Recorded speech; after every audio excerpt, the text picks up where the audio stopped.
이제는 인정해야 할 시간이 오고 있습니다. 우크라이나 전황이 최악으로 돌아가고 있습니다. 더 정확히 말하면 우크라이나군이 잠시 주춤하는 사이 수세에 몰렸던 러시아가 반등의 기미를 보이고 있습니다. 그래서 준비했습니다. 오늘은 위태로운 우크라이나 방어선 현황과 먹구름이 들이우는 전황에 대해 알려드리겠습니다.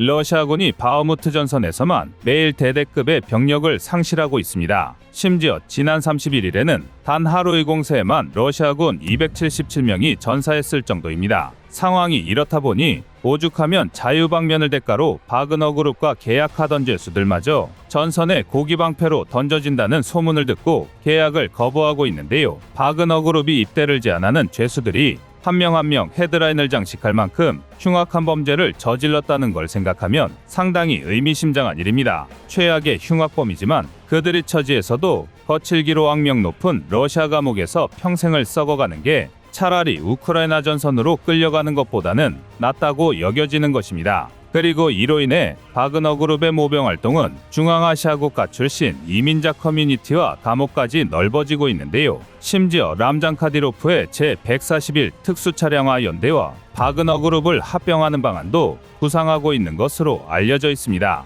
이는 단적으로는 바그너 그룹이 병력 부족을 겪고 있다는 방증이지만 전체적으로 보면 그만큼 러시아군 내부의 사상자가 폭증하고 있다는 이야기로도 해석할 수 있습니다. 실제로 러시아 본토에서는 코로나와 전쟁으로 인해 목숨을 잃는 사람이 폭증하면서 묘자리와 화장터를 추가로 건설하고 있습니다. 업계 관계자는 앞으로 2-3년은 장례 산업이 호황을 맞이할 것이라고 한탄할 정도입니다. 그러나 가장 유감스러운 사실은 이렇게 병사들을 마구잡이로 갈아넣는 만큼 러시아군의 공세가 조금씩 효과를 보이고 있다는 것인데요. 낙숫물이 마침내 대도를 뚫고 있습니다. 우선 바흐무트 전선에서 러시아군은 느리지만 조금씩 진전을 보이고 있습니다. 가장 눈에 띄는 성과는 바흐무트 북부 블라우다트네를 점령하는 데 성공했다는 것입니다. 이곳은 솔레다르 소금 광산에서 고작 4km 떨어진 곳인데요. 지난 영상에서 말씀드린 것처럼 러시아군이 솔레다르를 거점으로 바흐무트의 포위선을 구축하고 있습니다. 실제로 최근 러시아군이 바흐무트 남서쪽과 동부공업지대의 마지막 남은 지역들을 장악했다는 사실이 확인되었는데요. 이로 인해 우크라이나군 보급선은 상당히 위축되었고 러시아군의 공세가 북동쪽 주거지역까지 영향을 끼치기 시작했습니다. 이제 사실상 본격적인 바흐무트 시가전이 시작되었다고 봐야 하는데요. CNN 종군 기자가 취재한 바흐무트 남서부 우크라이나군의 인터뷰에 따르면 바그너 그룹이 사상자를 신경 쓰지 않고 돌격하는 것을 두고 좀비 영화를 보는 것 같다라며 끔찍함을 표현할 정도입니다. 말 그대로 육탄 돌격으로 점령지를 넓혀가고 있는 건데요. 우크라이나군은 최대한 러시아군을 소모시키려 하고 있지만 바흐무트를 사수하기에는 요원해 보입니다. 그런데 문제는 여기서 끝이 아닙니다. 동남부 도네츠크 인근 전선의 상황도 썩 좋지 않습니다. 최근 러시아군은 파울리카 부울레다르에서 공세를 강화하고 있는데요. 영국 국방부에서 공개한 정보와 칠러 정보 매체의 정보를 교차 검증해보면 러시아군이 부울레다르 시가지까지 진격하지는 못했지만 동부외곽에서는 나름의 전과를 올린 것으로 보입니다. 아닌 게 아니라 러시아군의 부울레다르 공세에 따라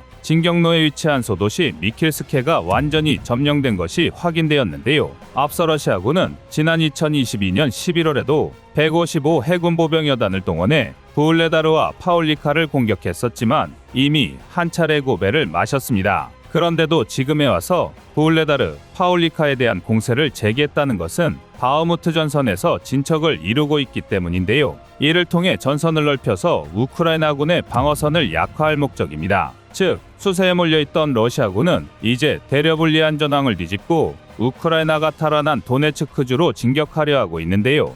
만약 부울레다르도 바흐무트처럼 공세가 집중되기 시작한다면 현재 우크라이나군의 상황으로는 사수하기 어렵습니다. 그도 그럴 게 바흐무트는 나름 큰 도시이고 중간에 강까지 흐르고 있어 다양한 방어 전술을 구사할 수 있지만 부울레다르는 시가지 면적만 따졌을 때 약 2제곱킬로미터에도 못 미치는 매우 작은 마을입니다. 알기 쉽게 비유하자면 대략 서울 성수동보다 작은 크기인데요. 이런 소도시에 바흐무트 같은 대규모 포격과 러시아군의 인해 전술이 쏟아진다면 지금의 우크라이나군이 부울레다르를 사수하기란 불가능에 가깝습니다. 게다가 우크라이나군의 첩보에 의하면 러시아군이 부울레다르 공략을 위해 각지에서 증원병력을 차출하고 있는 게 확인되었는데요. 우크라이나가 9월 대반격의 폭발적인 기세를 이어가지 못하고 잠시 주춤하는 사이 러시아군은 재정비를 끝마치고 다시 점령지를 넓혀가는 모양새입니다. 전쟁에도 흐름이 있다면 그 물꼬를 러시아가 틀어준 형국인데요. 우크라이나 입장에서는 다시 한번 악몽 같은 나날이 펼쳐지고 있습니다. 실제로 최근 우크라이나군 내부에서는 2S7 피온 자주평사포의 탄약이 부족해서 구경은 갔지만 훨씬 구형인 비폭 곡사포의 탄약을 사용 중인 장면이 목격되고 있습니다. 이는 러시아뿐만 아니라 우크라이나 또한 심각한 탄약 부족 문제가 발생하고 있다는 단적인 증거인데요.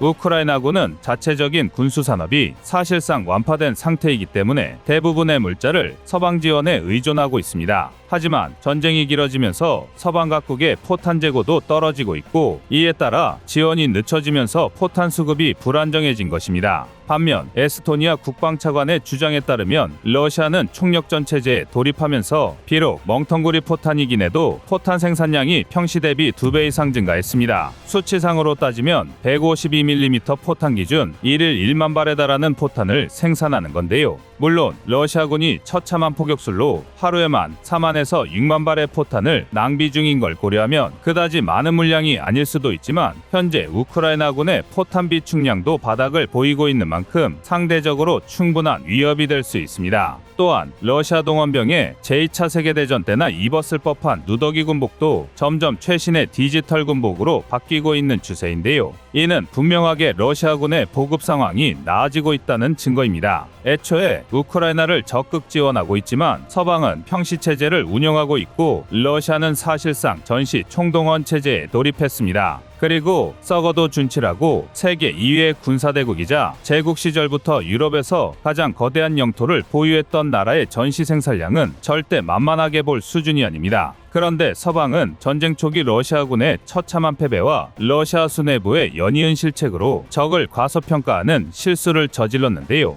실제로 미국 전쟁연구소 ISW는 서방의 망설임 때문에 전쟁이 장기화되었다고 지적하고 있습니다. ISW에서 이미 지난 2022년 6월부터 수차례나 우크라이나의 무기 고갈에 대해 경고했음에도 제대로 된 지원이 이루어지지 않았고 그 결과 헤르손 탈환을 끝으로 우크라이나의 반격은 끝이 났는데요. 반면 러시아군은 이 틈을 이용해 전선을 안정시켰고 루안스크를 거점으로 공세를 재개할 역량을 끌어모으는 중입니다. 그리고 이제야 사태의 심각성을 깨달은 서방은 부랴부랴 전차 지원을 결정했지만 레오파르트2는 빨라야 3월 말, M1 에이브람스는 8월은 되어야 우크라이나에 도착할 것으로 보여집니다. 늦어도 너무 늦는데요. 더군다나 이 사이 러시아가 전쟁 발발 1주년에 맞춰 50만 대군을 동원한 충계대 공세를 개시할 가능성이 높아지고 있습니다. 실제로 러시아 내부에서 징집병 훈련과 동시에 가능한 모든 물자를 비축 중이라는 첩보가 도착하고 있는데요. 부디 우크라이나군이 러시아의 마지막 공세를 버텨낼 수 있기만을 바라겠습니다.